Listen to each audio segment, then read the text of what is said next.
Chapter 1. The Scent of Silence. The forest floor was a tapestry of damp earth and crushed pine, a scent Arya knew better than her own. Her fingers, stained with the juices of bitterroot, worked with practiced speed. Digging, sorting, tying. Each bundle of herbs was a silent prayer, a reason to be away from the pack house, away from the eyes that slid past her like she was smoke. They called her the Cursed Mute, a whisper that had long ago solidified into her only identity. She was the Omega who couldn't speak, the broken wolf who couldn't shift, the living ghost of the Red Moon Pack. Her silence was her shield, a heavy, suffocating blanket she pulled tighter every year. Because any sound she might have made died the day her parents did. She found him by the rusted snare, a leftover from a human trapper. A tiny wolf pup, not old enough to be truly wild, but old enough to know terror. His leg was a mess of fur and coppery-smelling blood. His whimpers were thin, pathetic. Arya's heart, a cold, tight knot in her chest, ached in response. She dropped her herbs, her hands moving gently. She didn't make shushing sounds, she had none to give. Instead, she offered stillness. She sat, cross-legged, until her scent was just part of the woods, until his fear-crazed eyes saw not a threat, but a fellow creature. He was a broken thing. Like her. She was good at saving broken things. As she carefully packed moss into the wound, a sudden shift in the air made her freeze. It wasn't the wind. The wind was her friend. This was something else. A charge in the air, like the moment before a lightning strike. Every fine hair on her arms stood straight up. And then, the scent. It cut through the familiar smells of pine and damp earth like a hot knife. Ozone. Burnt cedar. And underneath it all, a predatory musk so potent, so alpha, it choked the breath from her lungs. It was ancient. It was powerful. It was furious. Her head snapped up, her eyes darting through the ancient trunks. Nothing. Just shadows and dappled sunlight. But the feeling, oh, the feeling. It was a physical weight pressing against her skin. Watched. She was being watched. Not by a pack member. This was a stranger. This was a power she had never encountered, a presence that screamed dominance. Her wolf, the dormant, sleeping thing inside her, stirred for the first time in a decade. It didn't wake, but it whimpered in its sleep. It recognized a king. Arya's hand, trembling, went to the pup, shielding him with her own small body. She was invisible. She was silent. That was her safety. But as the overwhelming scent of cedar and rage washed over her, she knew, with chilling certainty, that she had just been seen. Chapter 2. The Worthless Bride. Returning from the woods, even with the pup hidden in her basket, felt like walking from a cold shadow into a fire. The pack territory was buzzing. Not with joy, but with a sharp, anxious energy. Strange scents, oily, musky, and cold, clung to the air. They were the sense of power, of wolves not their own. The Alpha Council was here.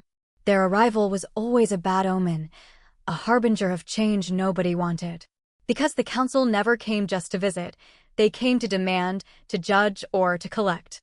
Arya slipped through the side entrance, heading for the kitchens, but the main hall's heavy doors were thrown open.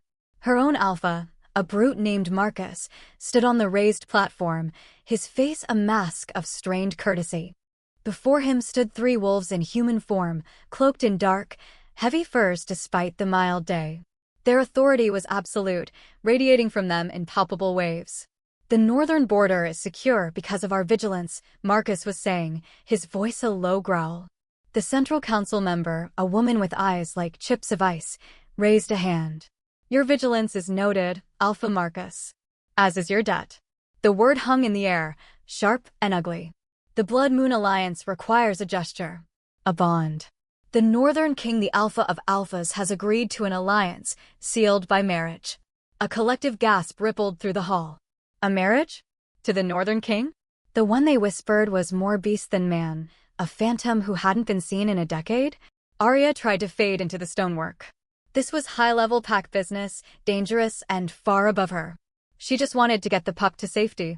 He does not ask for your strongest warrior, the ice-eyed woman continued, her gaze sweeping the crowd. He does not ask for your finest hunter. He asks for political trade. A gesture of humility. Her eyes scanned, dismissing the pretty, hopeful daughters of the inner circle. dismissing the strong, proud she-wolves. And then they landed. On Arya. Hiding in the shadows, a basket clutched to her chest. A slow, cruel smile touched the councilwoman's lips. The world tilted. Marcus's eyes followed, and a look of pure, calculating relief washed over his face. Of course. Why sacrifice someone valuable? Why not trade the broken, cursed, silent Omega? Arya, Marcus boomed, as if noticing her for the first time in years. Step forward. Every head turned. Every eye pinned her with pity, with scorn, with relief that it wasn't them. She was a daughter of the pack, a shadow in the hall, a sacrifice on the altar of diplomacy. Arya's legs wouldn't move. No, she screamed in her head. No, but she was already being dragged forward. The parchment was presented. She will be the bride, the councilwoman declared. A perfect, silent symbol of your pack's devotion. Arya's eyes were locked on the floor, the scent of cedar and rage from the forest suddenly, inexplicably, flooding her senses again. Trembling, she took the pen. She signed her name. A worthless signature for a worthless bride. And from the deepest shadows of the hall, unseen by anyone else, a pair of incandescent, glowing golden eyes watched her sign her life away. Chapter 3. The Masked Stranger. The time between signing and the ceremony was a blur. She was scrubbed, roughly, by two she-wolves who handled her like a distasteful chore. They put her in a simple, borrowed dress. It was clean, but it smelled of someone else. She was a doll. A prop. A silent offering to appease a monster. The ceremony wasn't in the hall. It was in the ancient stone circle at the edge of the territory, under the cold gaze of the rising moon. The pack was there. The council was there. And he was there. Her husband. He stood with his back to her, a towering silhouette against the twilight. As she was pushed forward, he turned. And Arya's breath the little she had vanished. He was a giant. Clad in black, severe furs that seemed to drink the light. But it wasn't his size that terrified her. It was the mask. A solid, unadorned piece of polished silver, it covered his entire face from hairline to jaw. No expression. No mouth. No nose. Just two dark, empty holes for eyes. Behind them nothing. A void. The air around him was not just cold, it vibrated. It was the scent from the woods. Ozone. Burnt cedar. Rage. The alpha of alphas. The Northern King. Her groom. He was silent. He was powerful.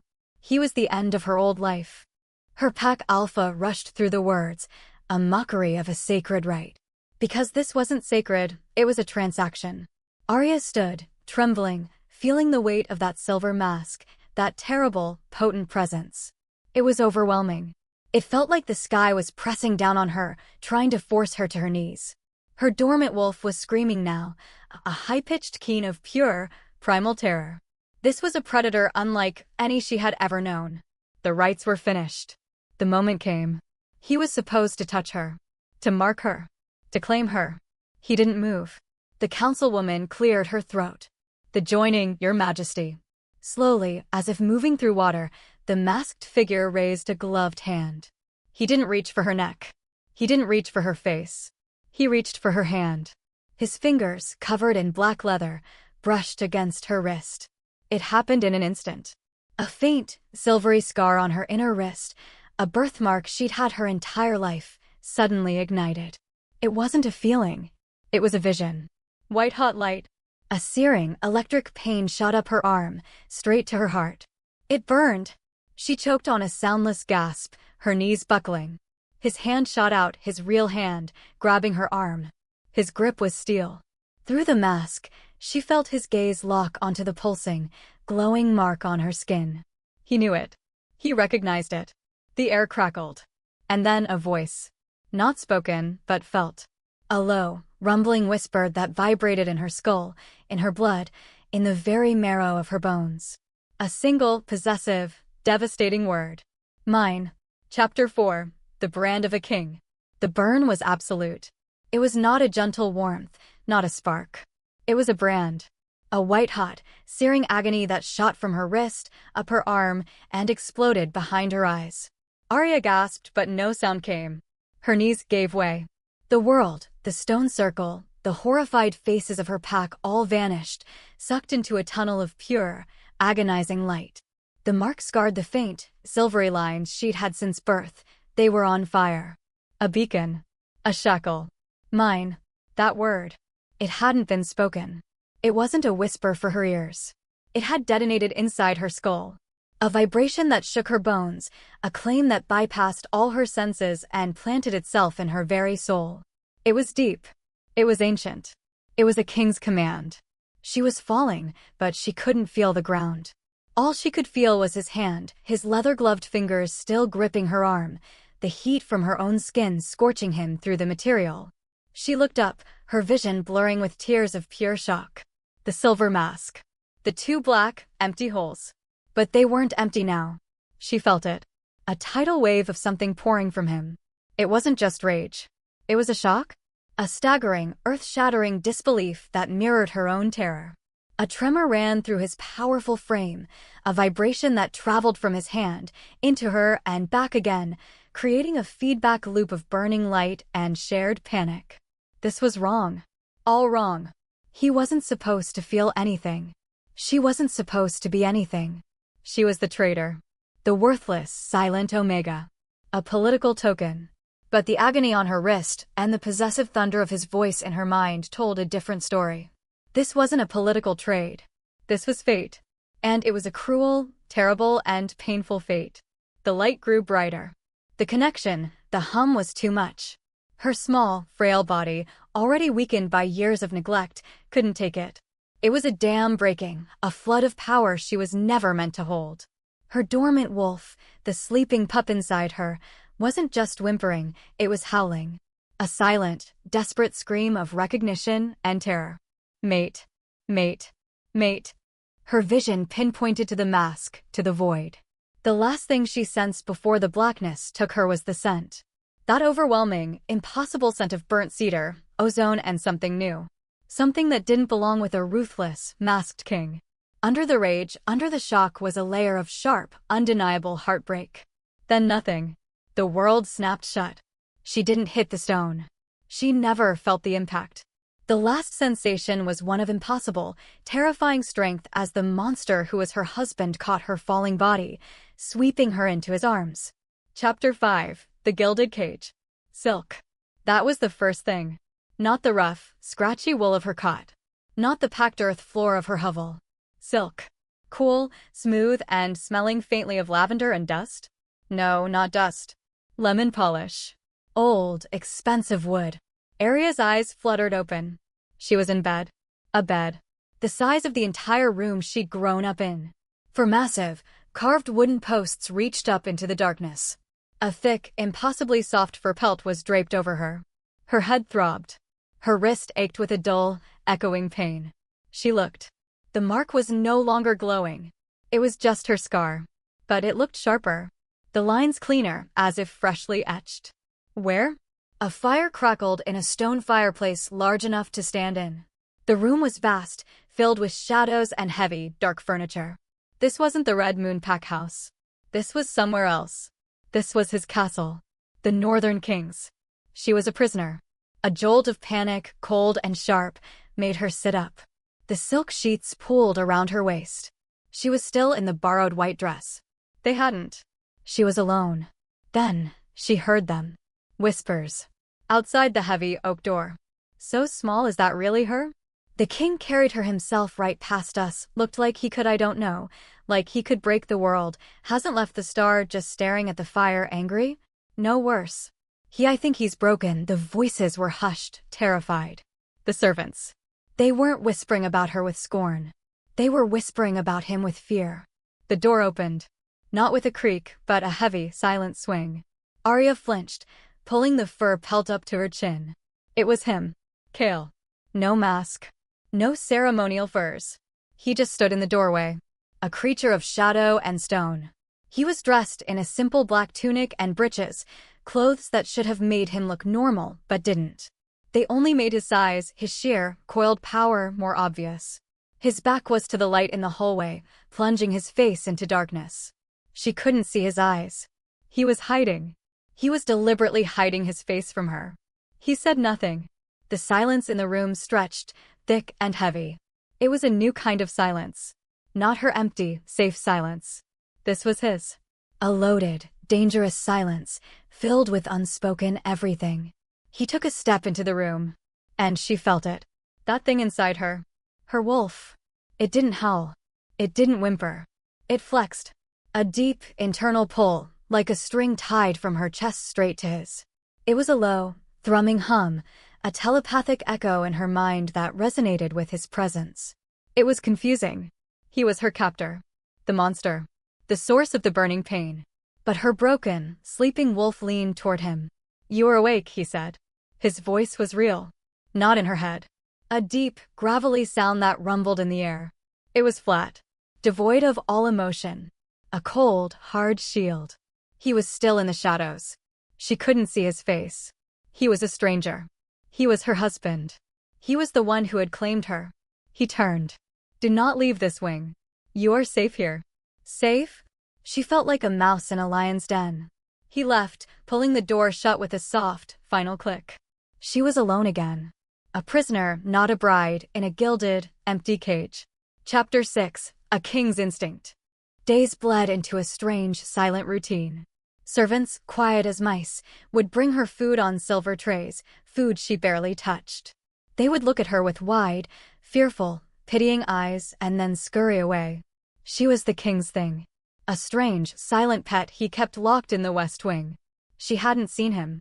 Not once. But she felt him. That low, humming echo in her mind? It was a constant presence. A dull throb when he was far and a sharp, electric buzz when he was closer. He was pacing. She knew it. He was in this castle, pacing like a caged animal. Just like her.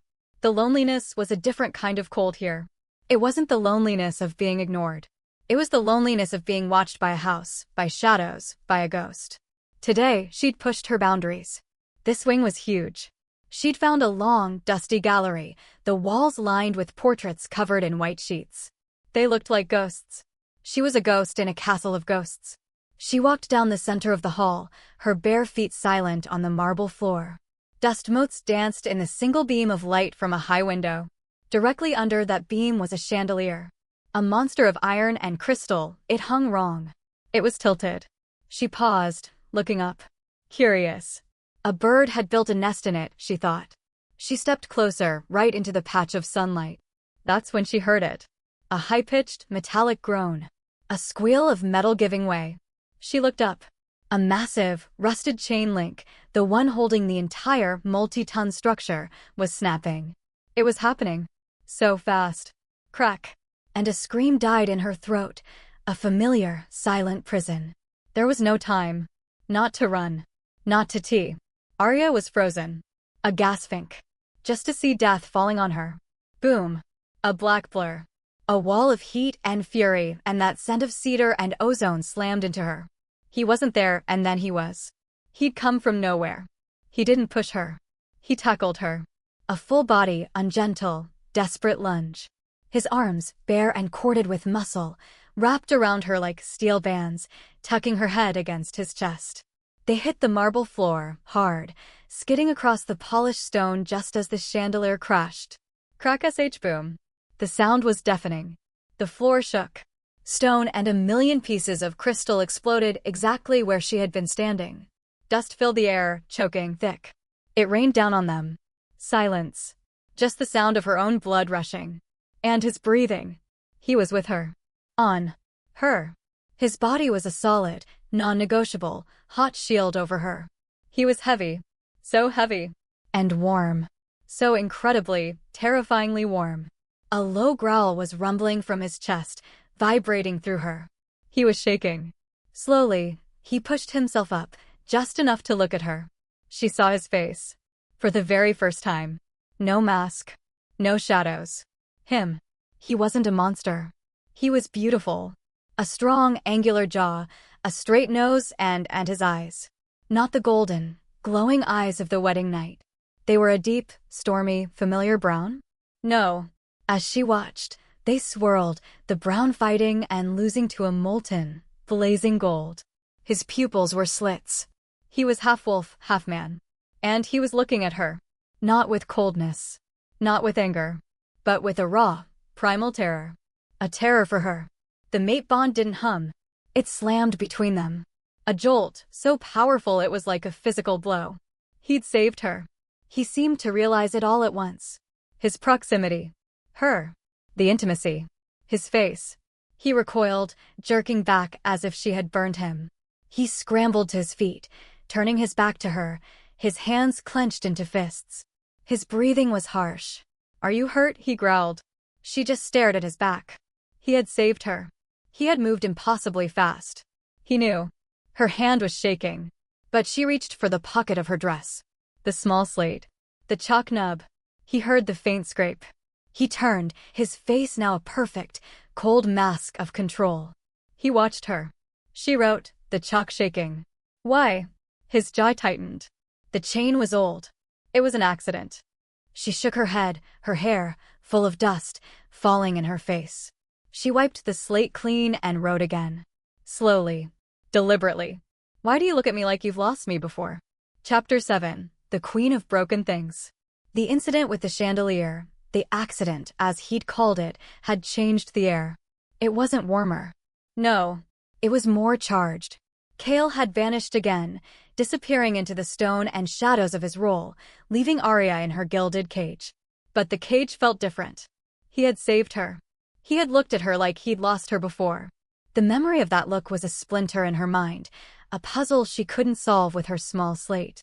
She was alone, but the thrum of his presence in the castle, that low, constant echo in her chest, was no longer just a warning. It was a question. And she was tired of being silent, tired of being still. Idleness was a sickness. It was the cursed mute's affliction. She wouldn't be that here. She wouldn't be his fragile, broken pet. Because she was a healer even if no one knew it. She began to explore. The West Wing was a mausoleum of forgotten rooms, halls draped in white sheets like slumbering ghosts. She finally found it at the end of a long, cold passage, the old infirmary. It wasn't the pristine, silver and steel chamber the pack healers used. This was ancient. It smelled of dust, of dried-up blood, of rust. And herbs. Faint, but there. Someone, long ago, had practiced real healing here. It became her sanctuary. Her purpose. She'd always had a talent for it. Her mother said no, don't think about that. She began to sneak out, just as she had in her old pack, to the woods bordering the castle. She recognized the plants. Bitterroot. Kingsfoil. Moonbloom. She brought them back, her pockets bulging. She cleaned the stone tables. She organized the rusted tools. And then, she waited. She didn't have to wait long. She heard a whimper. Not a servant. A wolf. In a small, cold holding cell off the main room, she found him. A young pack warrior, his leg mangled from a patrol skirmish.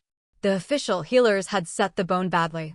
And they'd used a silver-laced poultice to cleanse the wound. For a werewolf, silver wasn't a cleanser. It was a poison. It burned. It stopped the healing. The wound was infected, festering. The warrior growled when he saw her, a low, pain sound. He saw Luna, a fragile doll. Arya didn't flinch. She set down her basket. Slowly. She met his gaze. Her silence, for once, was a tool. It was not threatening. She held up her hands, stained green with herbs. She wasn't a Luna. She was a healer. He watched her. His breathing was shallow. She understood. She took a cloth, dipped it in the cool water she'd brought. She didn't go for the wound. Not yet. She just gently wiped his brow, matted with sweat and fever. It was a touch he hadn't expected. It was kind. He stopped growling. She worked for an hour, cleaning the wound with a moonbloom solution, not silver. Her small, sure hands repacked the poultice with her own herbs, the ones that soothed the fire, that encouraged the shift, that promoted the healing. The wolf didn't just tolerate it. He relaxed.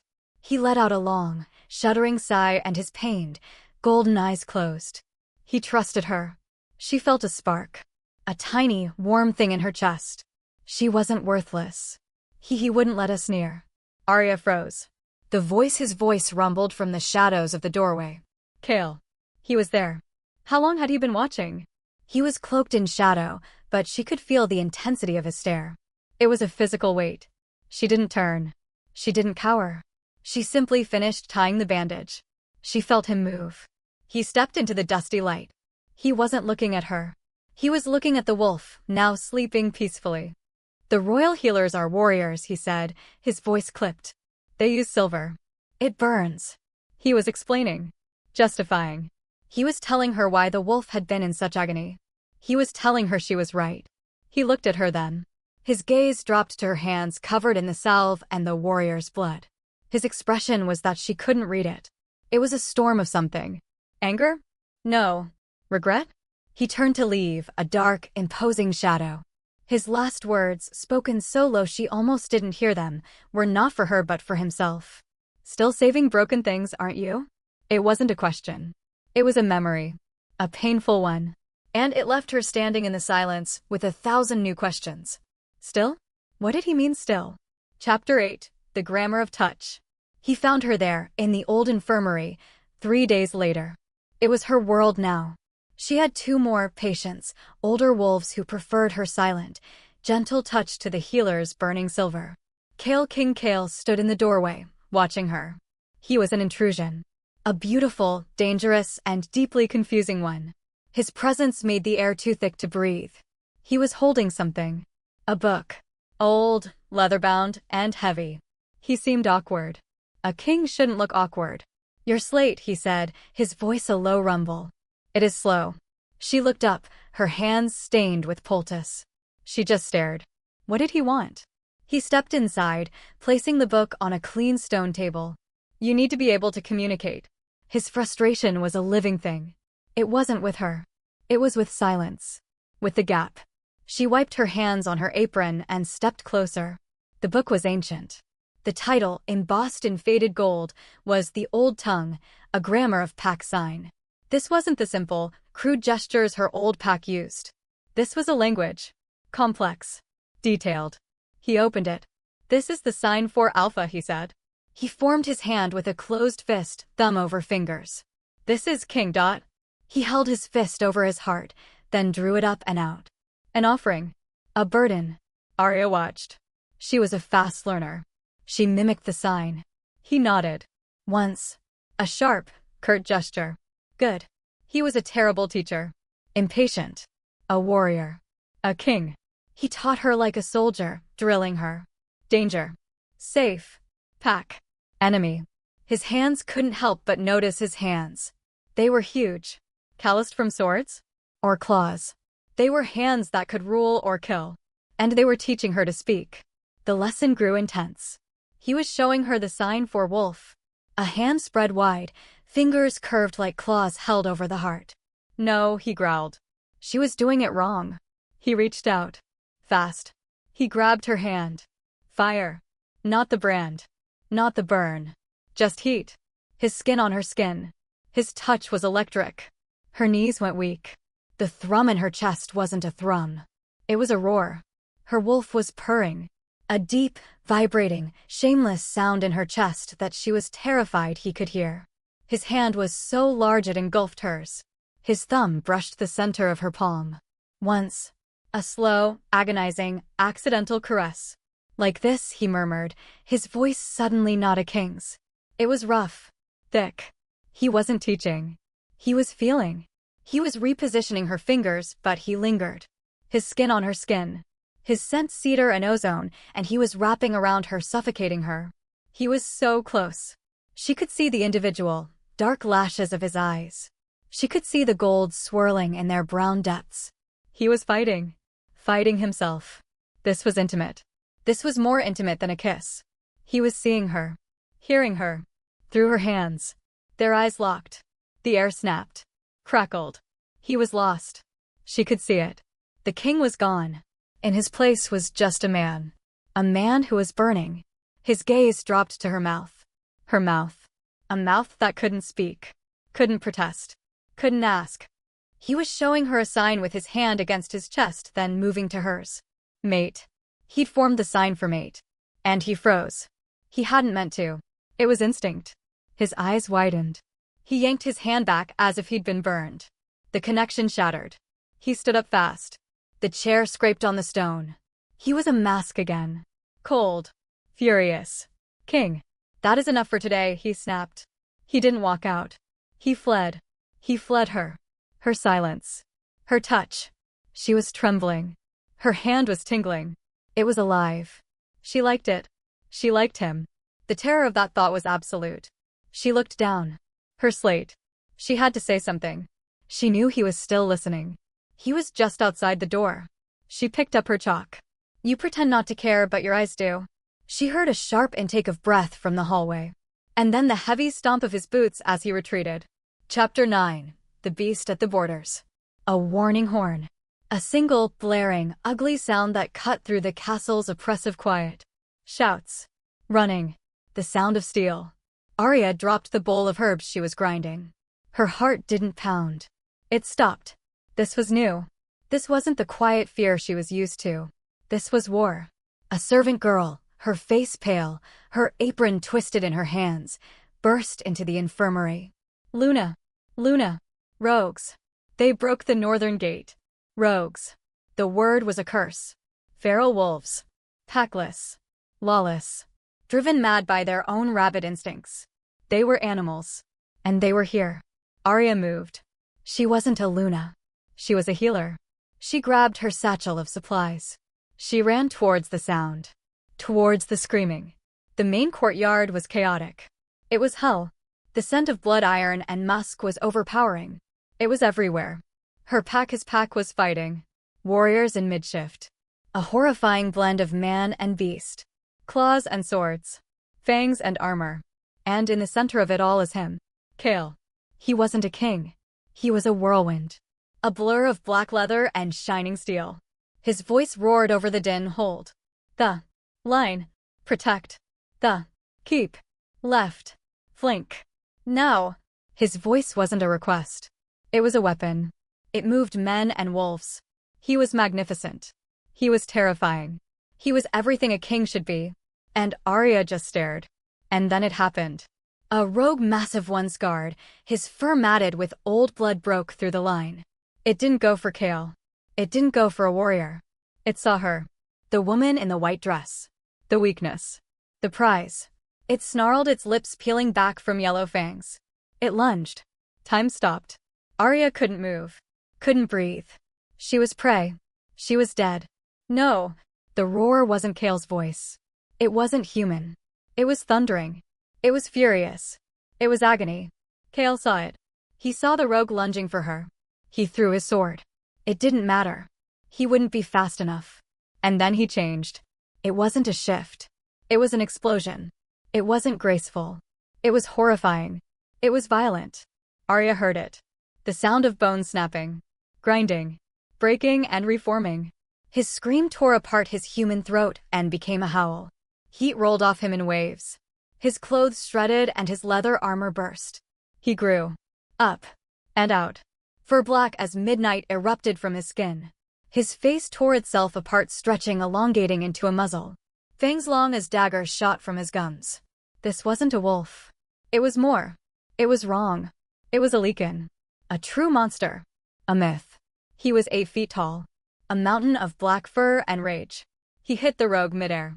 He didn't just fight it. He ended it. A blur of claws. A sickening snap. A spray of dark blood. It was over. In 1 second. The courtyard went silent. Everyone was a rogue warrior. Everyone stopped. They stared at him. The beast. Their king. He stood over the mangled body, his massive chest heaving. Blood dripped from his jaws. And slowly, too slowly, he turned. His eyes burning molten gold, slits of pure instinct found hers. He was gone. Kale was gone. Only the Leakin remained. Arya should have screamed. She should have run. But she didn't. She was terrified. But she was fascinated. And his scent changed. It wasn't just cedar and ozone. It was deeper. Muskier. Primal. And underneath it all, something else. A ghost of a smell. A half-memory. Pine needles and wood smoke. A scent from long ago. A scent of safety. A scent she knew. A scent she shouldn't know. He took a step towards her. A low growl vibrated in the air. It wasn't a sound. It was in her mind. The same possessive claim from their wedding night. No one touches what's mine. Chapter 10. The Weight of Whispers. The days following the rogue attack were steeped in a new, suffocating tension. Kale, the king, the Leakin, had retreated. He was a ghost in his own castle, a cold presence Arya felt only as a distant, angry thrum in her chest. His transformation, that violent, breathtaking, and terrifying display, had left an imprint on her soul. She was scared of him. She was drawn to him. And more confusingly, the ghost of a scent from that moment, pine and wood smoke, was haunting her, a half-remembered melody from a life she couldn't recall. She sought refuge in the one place that felt like hers, the castle's cavernous, dust-filled library. She wasn't reading. She was hunting. She was desperate to understand what he was, what that form meant. She pulled down a heavy, leather-bound tome on lineages of the first packs, hoping for an answer, for anything. She was so focused, her fingers tracing the faded gold script, that she didn't hear them enter. A liability. The voice was a low, aristocratic sneer. Arya froze, melting back into the shadows between the towering shelves. Lady Alara, be calm, a second voice, male and impatient, replied. The king is compromised. But he is still the king. He is a fool, the woman snapped. Lady Alara, Arya recognized her now, a tall, severe noblewoman with eyes like frost. He's protecting her. The accident with the chandelier should have solved the problem.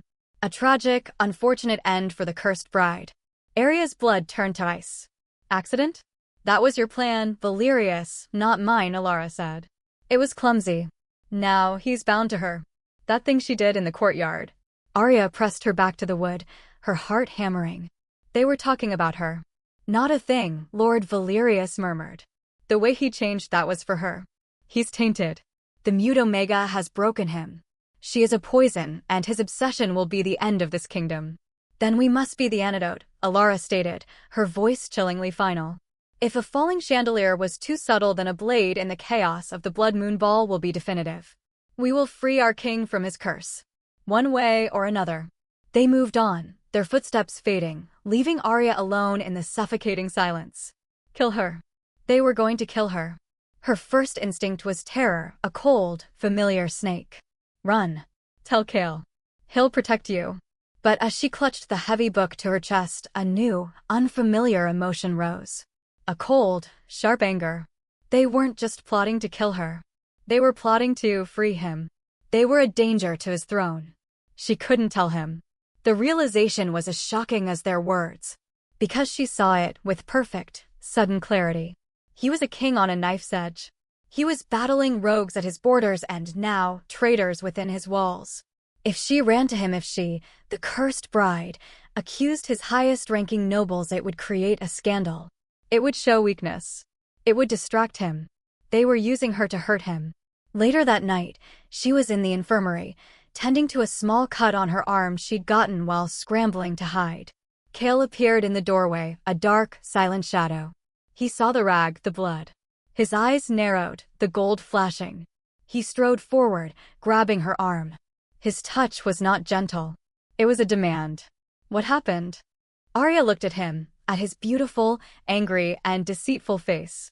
She felt the first real power she'd ever known. She had a secret. She pulled her arm from his grasp, turned her back to him, and deliberately picked up a clean bandage. His sharp intake of breath was loud in the small room. She had denied him. She was protecting him by lying to him.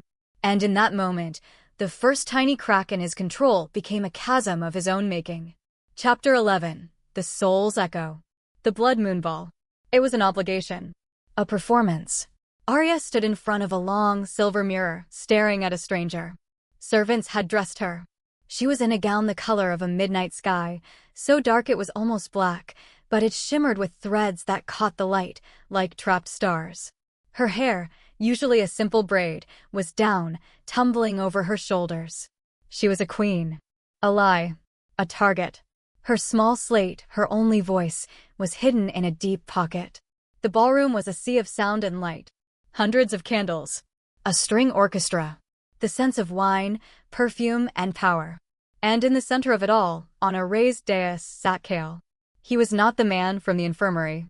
He was not the beast from the courtyard. He was the king. He wore a severe black tunic, a high collar, and a crown of what looked like twisted, dark iron. He was cold, remote. A beautiful, dangerous statue. His eyes found her as she entered. They burned. She saw them. Lady Alara in blood red. Lord Valerius, his smile sharp, his eyes calculating. They were watching her. Waiting. She felt like a lamb, groomed for slaughter. Kale rose. He descended the steps. The music softened. He was coming for her. The tradition. The king's first dance with his queen. He stood before her. He didn't offer a hand. He simply waited. Terrified, she placed her small, trembling hand in his. His grip was hot. He pulled her to the center of the floor. The entire court was watching. He placed one hand on her waist, a brand of heat she felt even through the thick silk. He pulled her close. So close. Too close. The music started. They began to move. And the world ended. It wasn't a thought. It was a flood. The moment their bodies moved in time, the moment his hand settled on her, the bond, that humming, echoing thing, didn't just thrum. It detonated. It wasn't painful. It was everything. Her senses exploded. She could smell the pine of the winterreeds, the sweat on Lord Valerius's brow, 20 feet away, the metal of a hidden blade under Lady Alara's red dress. And Kale. Oh, Kale. She wasn't just feeling him. She was with him. She felt his agony. A loneliness so vast, so deep, it was an ocean. She felt his rage, a burning, white-hot fire banked, held back by iron control. And under it all, grief. A heartbreak so profound it choked her. And her. He was obsessed with her. Her scent silenced her strength. He was terrified of hurting her. He was furious that he wanted her. Arya? The voice. It wasn't a growl. It wasn't a sound. It was him. His real voice in her mind. A thought spoken directly to her soul. She froze. In his arms. On the dance floor. She looked up. His eyes were wide. The brown is completely gone. They were 2 orbs of liquid gold. He heard her? No, he felt her reaction. She couldn't speak. But she could think. She screamed it in her mind. I can hear you. The bond flared. It was a physical force. He stumbled. He broke contact. The music stopped. A gasp rippled through the court. The king was standing in the middle of the floor, staring at her, his eyes blazing with golden light. He looked broken. He looked fine. He took a step towards her. He whispered it out loud. For everyone to hear. You were my first and only. Arya stared. What? What did that mean? Chapter 12. The King in the Light. The king's whispered words, "You were my first and only," hung in the air, a confession that made no sense. It shattered the ballroom's decorum. Arya just stared, her mind reeling from the telepathic connection, from his raw, audible pain. What did he mean? He's compromised. Lord Valerius's voice. A shout, clear and sharp. He used the confusion as a weapon. The witch has broken him. He is unfit. It was the signal. The assassins, men Arya had seen bowing just moments before, now with faces twisted in fanaticism, surged forward. They weren't cloaked. They were his own court. And they weren't just going for her. They were going for him too. It wasn't an assassination. It was a coup. Kill the cursed bride. Free the king. Lady Alara shrieked, and a hidden blade, long and silver, appeared in her hand. Chaos. Kale moved. He was a blur, no longer a king, but a warrior. He put himself between Arya and the blades, his face a mask of cold, lethal fury. Traitors, he roared, and his voice shook the room. But they were ready. They had planned for his strength. Valerius, a skilled fighter, engaged Kale directly, his silver-laced sword forcing the king on the defensive. It was a trap. Because Kale couldn't unleash his full, primal strength and protect her at the same time. The other nobles as traitors bypassed him, surging toward Arya. The mute witch first. One of them, a man with a scarred face, broke through. He raised his silver blade, the metal gleaming in the candlelight, aimed directly at Arya's heart. She was frozen. There was nowhere to run. She was dead. Kale saw it. He was locked in combat with Valerius, too far away. He roared. A sound of pure, desperate agony. And then it happened. He stopped fighting. He stopped moving. He just stood. And he threw his head back. He didn't shift. He didn't change. He unleashed. A light. A wave of pure golden power exploded from his chest. It was not fur. It was not claws. It was divine. It was raw authority. It was magic. The aura of the Alpha King. The wave hit the assassins. They screamed. The silver on their blades glowed white-hot and melted.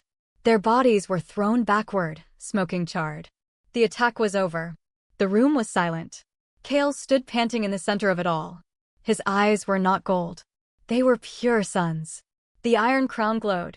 And one by one, every loyal noble, every servant, every guard fell to their knees. Not in fear of a beast, but in awe of a god. Their king. The Alpha of Alphas. Arya didn't kneel. She stared. This was not just a northern noble. This was him. The Phantom King. The one who had demanded her. The one her pack had traded her to. He wasn't a stranger she married. He was the king she was sacrificed to. He knew. He knew who she was. From the beginning. The mask. The distance. The hand sign lessons. The accident with the chandelier. It was all a lie. A test. A cruel game. He wasn't protecting her. He was watching her. The betrayal. It was absolute. It was colder than any blade. It shattered the new fragile bond. It erased the intimacy of his voice in her mind. He turned to her. The golden aura faded. The desperation returned to his face. He took a step. He reached out his hand. Arya waited. He pleaded in her mind. She stumbled backward. Away from him. He was a monster. Not because of the leak in form, but because of this. She shook her head. A sound gurgled in her throat. A noise. Her noise. It hurt. It tore at flesh that hadn't moved in a decade. It ripped its way out. A rusty, broken croak. Liar. It wasn't a whisper. It was an accusation. The first word she had spoken in 10 years. She turned. And she ran. Chapter 13. The Ghost in the Pines. She ran. She ran from the lie, from the golden light, from the face of the man who was her husband and her captor. Her throat was a raw, bleeding wound. The single word she had spoken, liar, had felt like tearing open a scar 10 years healed. The chaos of the ballroom, the shouts of traitor and the clang of steel, faded behind her. She didn't know where she was going. Her body, moved by an instinct older than memory, just fled. Out of the grand hall, past the shocked sentries, and into the cold, dark woods. She ran until her lungs burned, and the silk of her ball gown was shredded by thorns. She ran until the castle was just a memory of suffocating light. She didn't stop until her feet, bloody in their thin slippers, found the familiar, soft earth of her forest. Not Kale's. Hers. The woods of the Red Moon Pack. She had run for miles, guided by a homing instinct she didn't know she possessed. She collapsed at the base of an ancient, burnt-out willow, its hollowed-out trunk a familiar childhood hiding place. She crawled inside, pulling her knees to her chest, and finally, silently, let the sobs rack her body. He found her. Of course he did. He didn't crash through the undergrowth like a beast. He just appeared. One moment she was alone. The next, he was standing in the moonlight, a dark, towering silhouette. He wasn't the king. He wasn't the Leakin. He was just him. His regal tunic was torn, his face pale and strained. He looked as broken as she felt. Arya, please. His voice in her head. She recoiled, pressing herself harder against the rotted wood. It was a violation now, that intimate connection. It was the tool of his deceit. I never lied, he said, his real voice hoarse. He took a step. She flinched, searching her ruined pockets. Her slate. It was gone. Lost in the ballroom, lost in the flight. She was voiceless again. Utterly and completely. A bitter, soundless laugh escaped her. I didn't tell you the whole truth, he corrected, his voice desperate. I couldn't. I was waiting. Waiting for you to remember. Remember? She glared at him. Remember what? This place, he whispered, gesturing to the woods, to the willow. I knew you would come here. This was our place. Arya's confusion cut through her rage. Our place? The scent, he said, his eyes wild, searching her face. You must remember. Pine and wood smoke. The world tilted. The scent.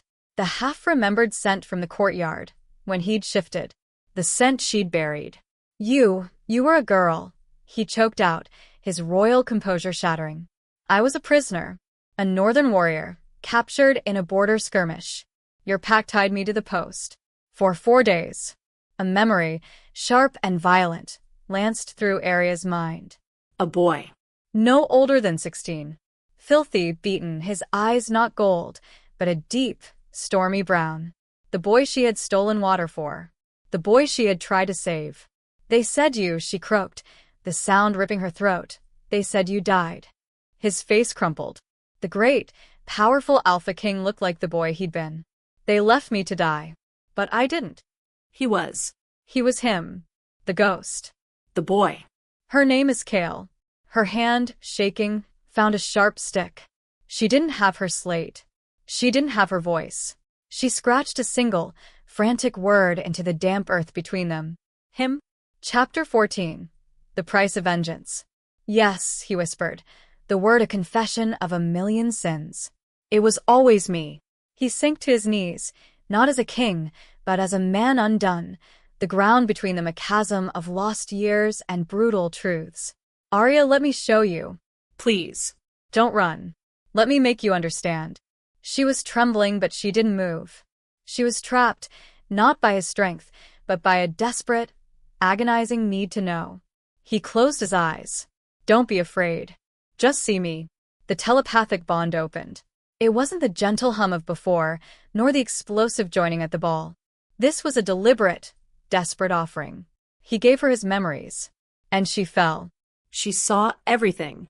She saw a boy, him, crawling through the snow, half dead, fueled by one single, burning thought. Her. The face of the silent, kind girl who had given him water. Who had been caught. Who had been dragged away. She saw him found by the northern packs, a feral, ruthless survivor. She saw his bloody, brutal climb to power. She saw the day his leaken form first tore its way out. Not a gift, but an agony. A curse of power he'd harnessed through sheer, unadulterated will. And she saw why. Vengeance. He had built an entire kingdom in rage. His goal, his one, driving purpose for 10 years, to become so powerful, so unassailable, that he could crush the Red Moon Pack. That he could avenge the boy they'd left for dead and the silent girl they had broken. The marriage. It wasn't a random alliance. It was his masterpiece. His demand for a bride is cold, calculated, certain that the Red Moon Alpha would throw away his least valuable asset. He had planned to get her. He had planned to take her, the cursed mute, and make her his queen just to watch her old pack burn. It was a terrible love story. But then she saw the wedding. She saw his memory of her, walking in that borrowed dress. She felt his shock. They jolted the brand as their hands touched. The mark on her wrist wasn't a birthmark. It was a mate mark. A dormant one. Hi. He hadn't known. He had come for vengeance, and he had found his fated mate. His entire, brutal plan had been blessed and cursed by the moon goddess herself. The connection broke. Arya was on her knees, staring at him. He loved her. He had loved her memory. He was obsessed with her. But he had used her. He had lied. He had manipulated her, all of them. I came to save you, he whispered, tears, real tears, tracing paths through the dirt on his face. And when I saw you, when I felt you, I didn't know what to do. How could I tell you I had bought my own mate as revenge? Forgiveness. Fury. They were at war in her chest. He was a monster. He was her savior. He was a liar. He was hers.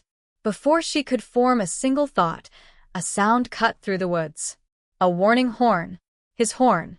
Shouts. Guards. Not in chaos. In formation. They're here.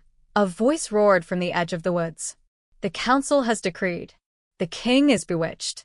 The curse must be purged. Find the cursed bride. Execute her. Chapter 15. The King's Choice. The shout, execute her, was a death sentence. It wasn't the rambling of traitors in a ballroom. It was a formal decree. The council had regrouped. They had chosen their side. A dozen guards burst into the clearing. They were Kale's. His personal sentries, their black armor gleaming in the moonlight. But their eyes were cold. They were loyal to the crown, not necessarily the man. Your Majesty, their captain said, his voice hard. He pointed his silver-laced spear not at Kale, but at Arya. Step away from the witch. Arya's blood ran cold. This was it. Kale was a king. He had a kingdom. A kingdom he had built from nothing. He could end this. He could give her up. He could be king. She's been deemed a threat to the stability of the Pax, the captain continued, taking a step. The council has absolved you of your vows, because of her curse. Give her to us. Your crown is safe. It was the ultimate test. His life's work, his vengeance, his power or her. Arya watched him. This was the moment. The man who had lied. The man who had bought her. What would he do? Kale didn't move. He didn't look at the guards. He looked at her. I built a kingdom, he said, his voice clear and sharp in her mind, believing it was to avenge you. I was wrong. He rose to his full, towering height. He was magnificent. I built it to find you. I am not losing you to keep it. He turned to the captain. He didn't roar. He didn't shift. He spoke, his voice quiet, lethal, and carrying the full, crushing weight of the Alpha King's aura. She is not a witch. She is not a curse. She is my queen. And you will kneel. For a second, the guards wavered. Their knees buckled under the sheer, divine pressure of his command. But the captain's fanaticism was stronger. He is lost, he screamed. Seize them both. That was all Kale needed. He moved. He wasn't a man, wasn't a Leakin. He was a storm. He grabbed Arya's hand, pulling her behind him. He didn't draw a sword. He slammed into the first guard, his armored forearm connecting with a sound like a thunderclap. He wasn't killing them. He was disarming and incapacitating. He was breaking his own men to save her. Run, he roared, his real voice this time. He didn't have to say it twice. They fled. He towed her by the hand. They crashed through the undergrowth, the shouts of betrayal and rage behind them. He was no longer a king. He was a traitor to his own throne. And she was his only reason. They burst out of the woods onto a high ridge overlooking the valley. They were hunted. They were exiled. They were together. And as if in answer to the chaos, the first fat flakes of snow began to fall. Above them the moon hung low and full. And it was no longer silver. It was turning a deep, sickly crimson. The blood moon was rising. Chapter 16. The Culling of Hope. The snow was no longer a gentle dusting.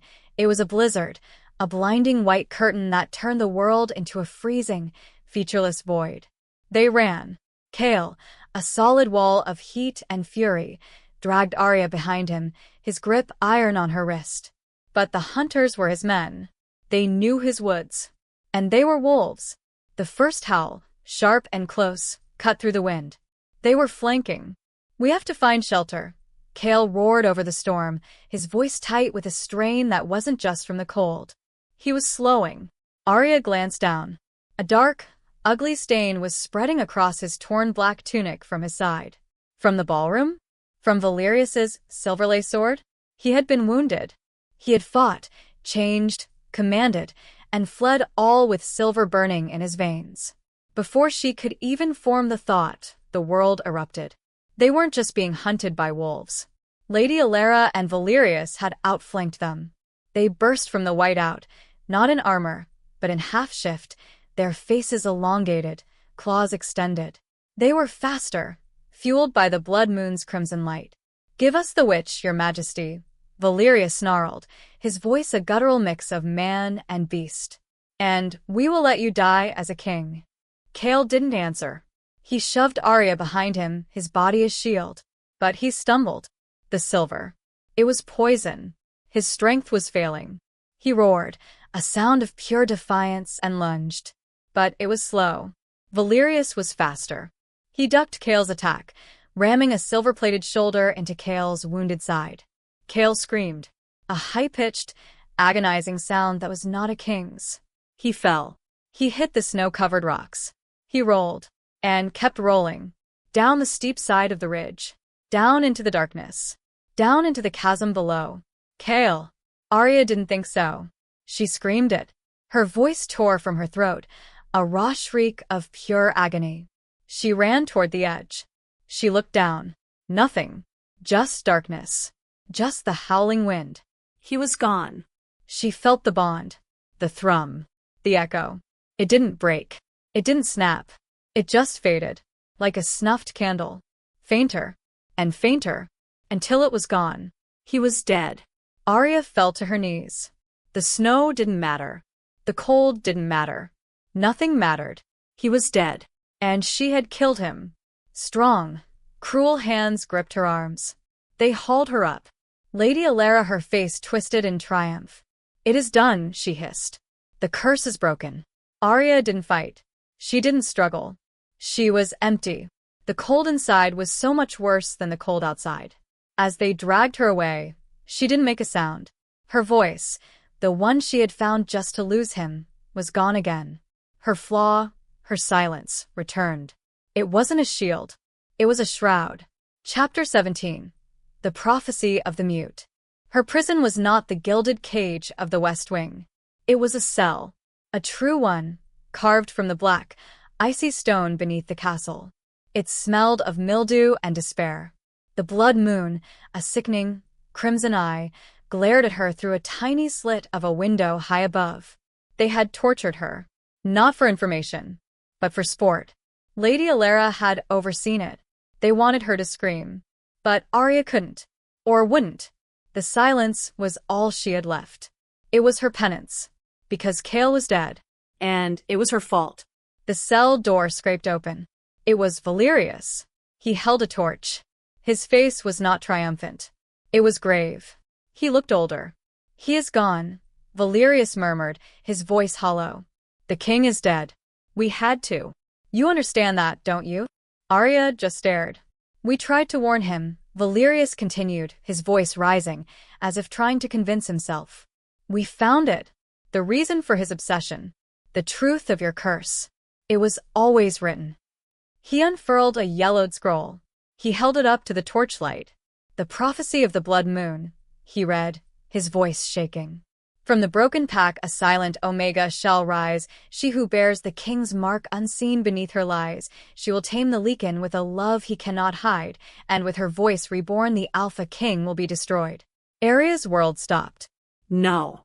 With her voice reborn the Alpha King will be destroyed. It wasn't her love. It wasn't her weakness. It was her voice. The one thing she had regained. The words she spoke in the ballroom. The shriek she tore from her throat when he fell. She hadn't just watched him die. She had caused it. Her voice was not a gift. It was a weapon. "He was doomed the moment he cared for you," Valerius whispered, his face a mask of fanatical pity. "He chose you over his kingdom. His love made him weak.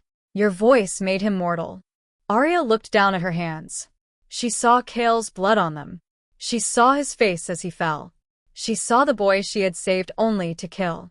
The despair was absolute. It was an ocean drowning her. She curled into a ball on the cold stone. She wanted to die. She deserved to die. She had killed the only person who had ever truly seen her. She whispered it to herself, her voice a broken rasp that she never wanted to use again. Maybe silence is mercy. Chapter 18. The Goddess and the Mute. The cold. It was seeping in. Not just the stone, but into her bones. Into her soul. She was shutting down. She was letting go. Cale was gone. The bond was silent. There was nothing left. Arya. A whisper. Faint. So faint. Not in her head. Not his voice. It was just pain. A distant echo of agony. She gasped. A tiny spark. A flicker. The bond. It wasn't gone. It was just drowned out by her grief. He wasn't dead.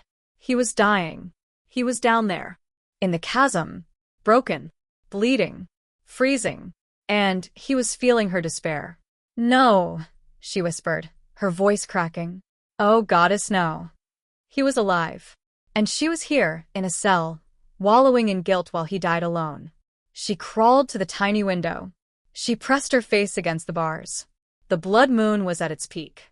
A vast, crimson eye staring down at the world. Staring down at her. "Moon goddess," she prayed.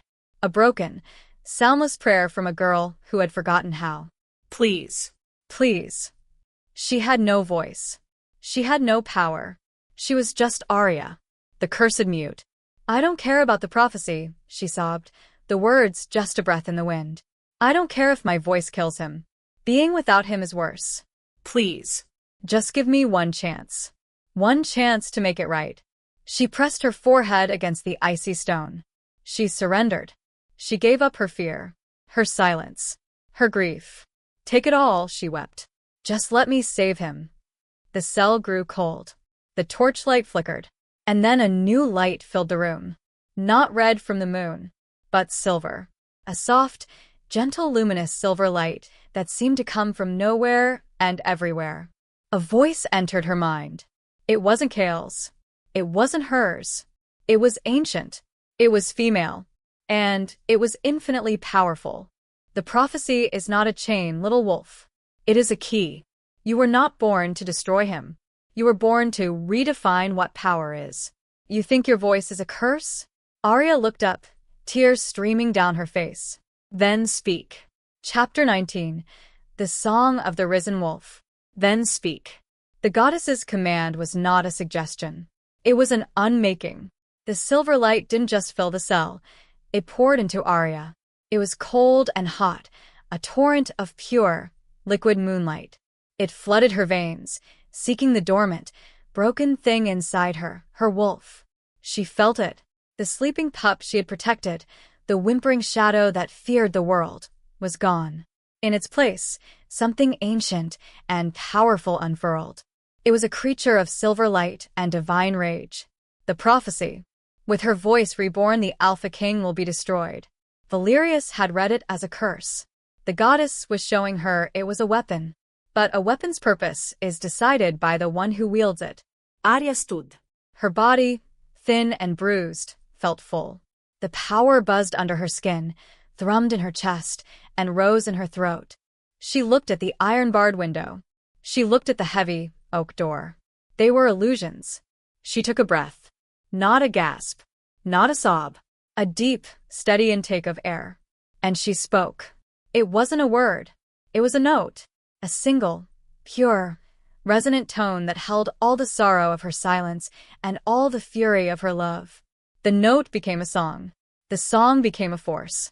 The iron bars of the window vibrated, groaned, and then shattered, exploding outward.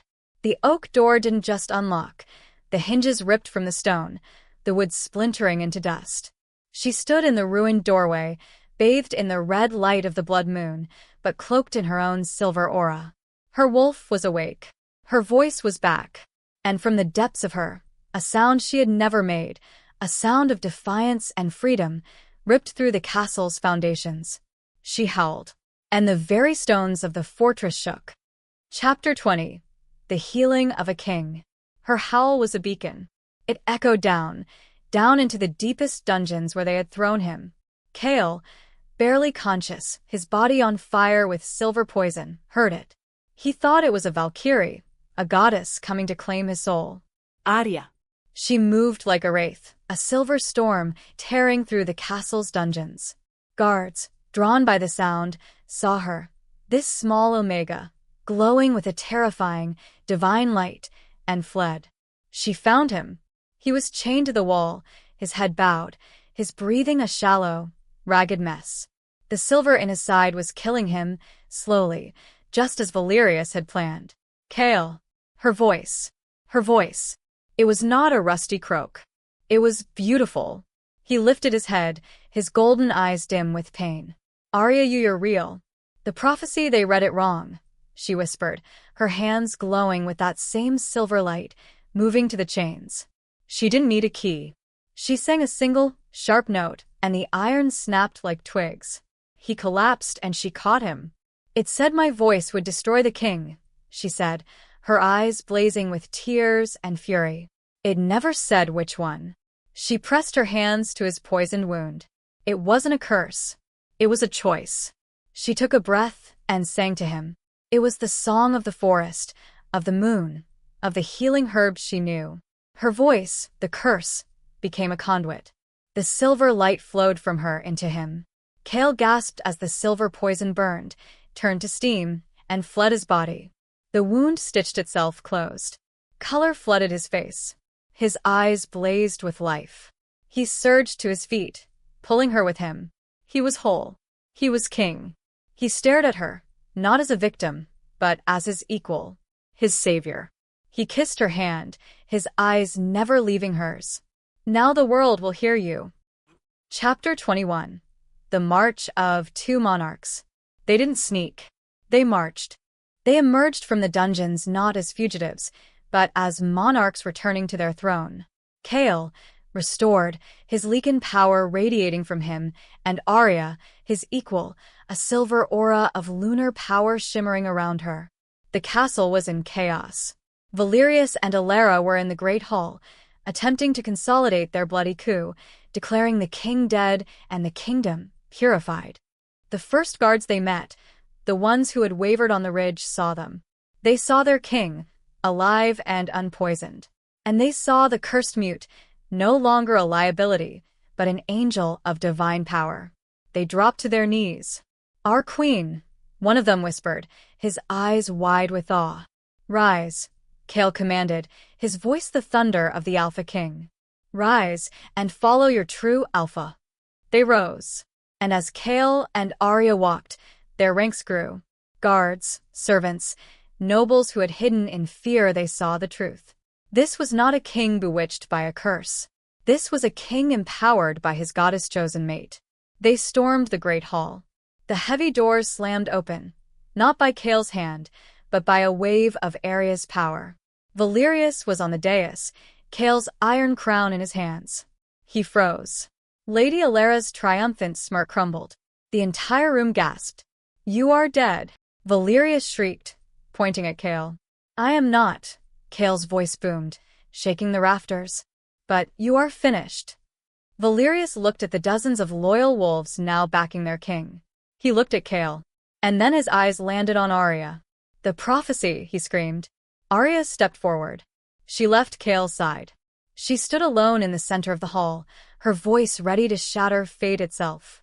Chapter 22. The King Undone. The prophecy. Valerius shrieked, his fanaticism overriding his fear. "She will destroy you, you fool." "She must." He raised Kale's iron crown as if to ward off an evil spirit. "She is not a curse, Valerius." Kale's voice was low, a predator's growl. "She is my salvation." "Then die by her." Lady Alara screamed, lunging. But she wasn't aiming for Arya. She was aiming for Kale, a silver dagger, identical to the one that had poisoned him, appearing in her hand. Kale met her attack, but Valerius was on him in the same instant, his own sword drawn. It was 2 against 1. Kale was a Leaken, a king, a storm, but they were desperate, and he was still protecting Arya, his body instinctively shielding her. It was that instinct they'd counted on. As Kale parried Alara's lunge, Valerius dropped, sweeping Kale's legs out from under him. Kale crashed to the stone dais, the sound echoing like a cracked monolith. Alara was on him in a second, the silver dagger plunging deep into his shoulder, pinning him to the floor. He roared. A sound of pure, silver-laced agony. "No." Arya's voice shattered the air. "See." Valerius panted, smiling, his sword tip at the fallen king's throat. "Your love is his death. Your voice, your presence has destroyed him." Arya looked at Kale, pinned and bleeding. She looked at Valerius, the false king, his sword at her true mate's throat. The prophecy. With her voice reborn, the Alpha King will be destroyed. She finally understood. "You are right," she said, her voice dropping, resonating with the silver power of the goddess. The entire hall vibrated with the sound. Valerius looked up, confused. "What?" Arya looked at him, and she unleashed her voice. It wasn't a scream. It was a command, a pure, divine wave of sound and authority that struck Valerius like a physical blow. "The king is finished," Valerius shrieked. The crown in his hand glowed white-hot, burning his flesh. The silver sword at Kale's throat shattered into 1,000 pieces. The power in Arya's voice wasn't a curse, it was judgment. It didn't harm the loyalists. It annihilated the traitor. Valerius and Alara were engulfed in a column of pure, silver light, their screams simply ending. The hall fell silent. Arya rushed to Kale. He was pale, the silver dagger still in his shoulder. She placed her hands over it and sang. The dagger dissolved. The wound closed. Kale's eyes opened, finding hers. He was whole. He was alive. She had destroyed a king. The usurper king. Chapter 23. The Silence of the Broken. A silence, heavier than any Arya had ever known, filled the great hall. Every noble, every guard, every wolf, was on their knees. Not in fear. In awe. The blood moon's red light was fading, replaced by the gentle, silver-blue light of the dawn. The curse was broken. Kale rose, not as a wounded warrior, but as the true king. He looked at Arya, his savior, his queen. He stepped to the dais, retrieved his iron crown, no longer hot, but cool and waiting, and turned to her. In front of his entire court, the Alpha King knelt. He knelt before her. He offered her the crown. "You saved my life," he said, his voice raw, for all to hear. "You saved my kingdom." You saved me. "From myself." Arya looked at the man who had bought her for revenge, and who had sacrificed his throne for love. She put her hand on the crown, but she shook her head. "I am not your queen, Kale," she said, her voice clear and strong. The court gasped. Kale's face faltered. She smiled. She interlaced her fingers with his and pulled him to his feet. "We are not king and queen," she said, her voice softening, but still carrying through the hall. "We are Alpha and Luna. We are mates." Kale's answering smile was blinding. He understood. He didn't place the crown on her head. He kept his own and took her hand, leading her to stand beside him. Equals. She turned to the gathered packs. Her first royal decree. "There will be no more silence for the broken," she declared. "From this day forward everyone will be heard." Chapter 24. The Sound of What is Heard. Weeks later, the snow had melted, giving way to a defiant spring. The castle gardens, once neglected, were starting to bloom. Arya sat on a stone bench, not in a royal gown, but in a simple linen dress, her bare feet in the new grass. She was humming. A soft, tuneless song. She felt him before she saw him. Kale approached, not in armor, but in a simple tunic. He didn't say anything. He just came up behind her, bent down, and rested his head in her lap. His eyes closed. He wasn't a king. He wasn't a Leakin. He was just hers. She stopped humming. Her fingers gently combed through his hair. The silence between them was absolute. It wasn't empty. It wasn't a prison. It was full. It was a choice. It was peaceful. "You're humming again," Kale murmured, his voice sleepy, content. Arya smiled, looking up at the blue sky. She thought about the core emotional question. Can love still hear you even when the world has silenced your voice? She looked down at the powerful Alpha King who had surrendered everything for her. She whispered her final line. Not to him, but to the goddess. "He heard me even when I couldn't speak."